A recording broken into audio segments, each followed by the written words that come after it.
嗨，大家好，欢迎来到章鱼哥美食厨房。今天要和大家分享的是面包机版的巧克力吐司。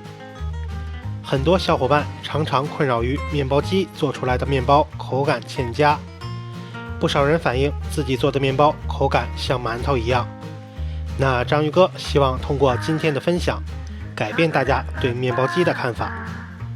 这款巧克力面包香气浓郁，内部组织细腻柔软，咬下去的瞬间能感受到恰到好处的弹性和嚼劲，层次也非常丰富。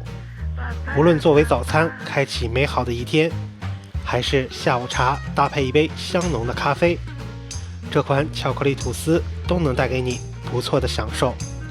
让我们开启今天的美食之旅吧。今天需要的食材是高筋面粉、牛奶、鸡蛋、耐高糖酵母、可可粉、黄油、盐、白砂糖，还有耐高热的巧克力豆。按照惯例，完整版的食材配比，章鱼哥放在了视频结尾处。我们开始制作，取出面包机的和面桶，将高筋面粉、牛奶、鸡蛋、可可粉还有白砂糖全部倒入和面桶中。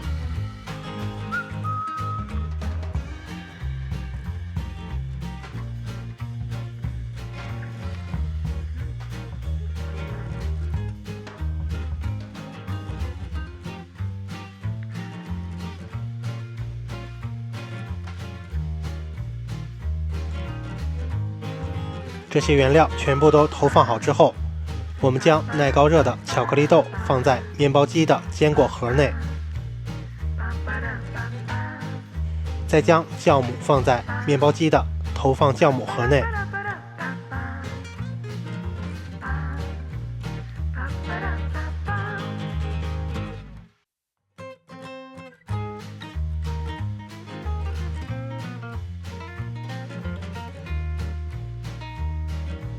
我们将原料桶也放回面包机内。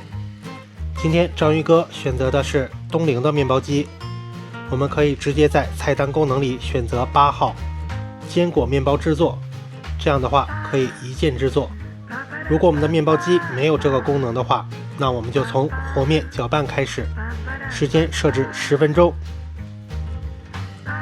章鱼哥是为了让大家更直观地看到面团形成的过程，大家在使用面包机制作的时候一定要盖好盖子，避免水分流失影响面包的口感。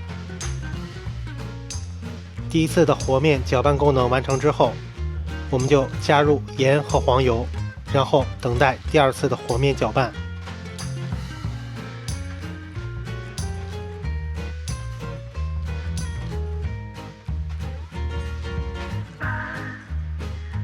因为章鱼哥选择的是一键制作，所以在第二次的和面搅拌功能完成之后，面包机会自动的进行第一次的发酵工作。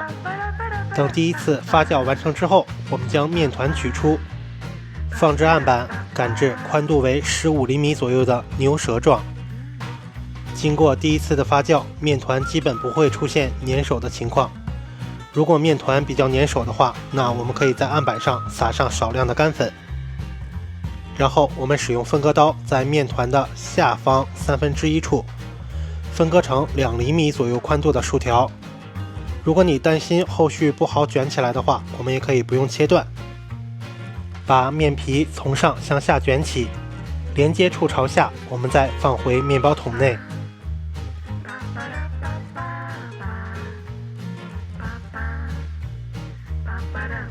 此时面包机会开启第二次的发酵功能，时间是30分钟左右。等第二次发酵完成之后，我们将蛋液或牛奶刷至面包的表面，这样可以让面包的表面更加的光亮。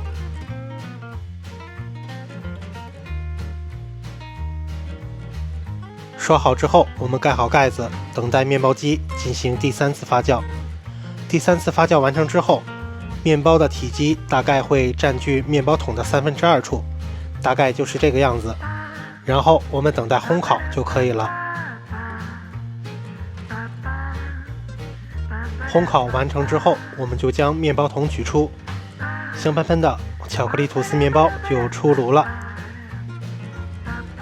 今天的原料配比是可以制作出一个750克左右的吐司面包。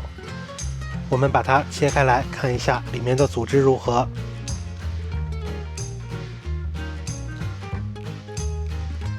那切开后，我们看到纹路非常的清晰。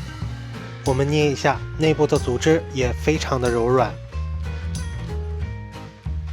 好了，今天的美食分享就到这里了。按照章鱼哥的方法，相信大家都能做出组织细腻绵软、口感丰富的巧克力吐司。如果喜欢今天的视频，记得点赞、订阅和分享。感谢大家收看我们的频道，我们也会为大家带来更多的美食分享。我们下期见。